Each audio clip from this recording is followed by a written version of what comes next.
आता पाहूया दोन्ही राष्ट्रवादींचा जाहीरनामा आज प्रकाशित झालेला आहे त्या संदर्भातल्या टॉप 9 बातम्या।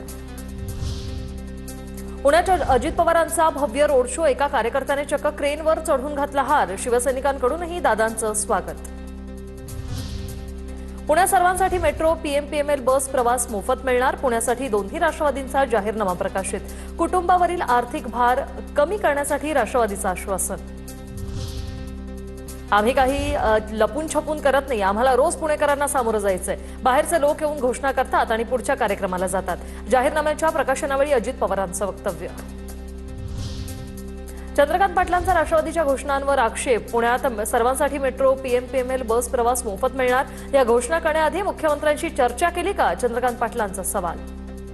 कुछ भी करो तो चलता है, हे चालत। अब हे तिघांचं सरकार आहे, त्या सरकारचे मुख्यमंत्री माननीय देवेंद्रजी आहे।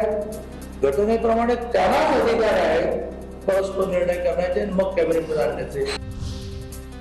दोन्ही राष्ट्रवादी मनाने एकत्र म्हणून जाहीरनामा प्रसिद्ध झाला, जर मनाने एकत्र आले नसते तर हे झालं असतं का, खासदार अमोल कोल्हेंचं वक्तव्य।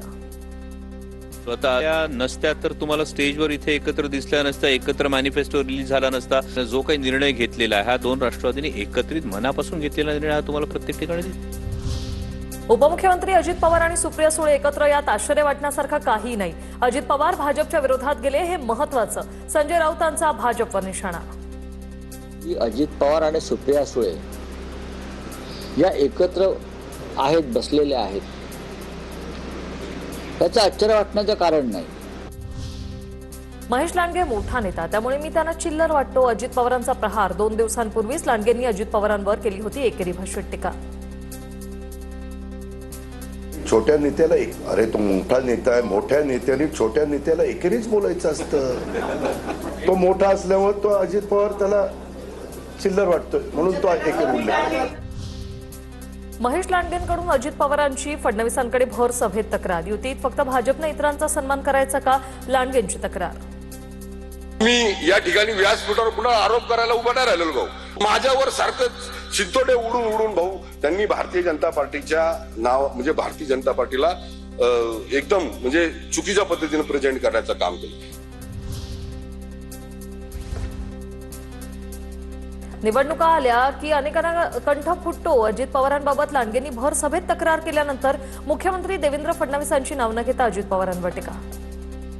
निवडणुका आल्या की अनेकांना कंठ फुटतो, अनेक लोक काही बोलत असतात, पण दादा एक लक्षात ठेवा, परिंदे को मिलेगी मंजिल एक दिन, ये उनके फहरे हुए पंख बोलते हैं, और वही लोग रहते हैं खामोश अक्सर जमाने में जिनके हुनर बोलते हैं।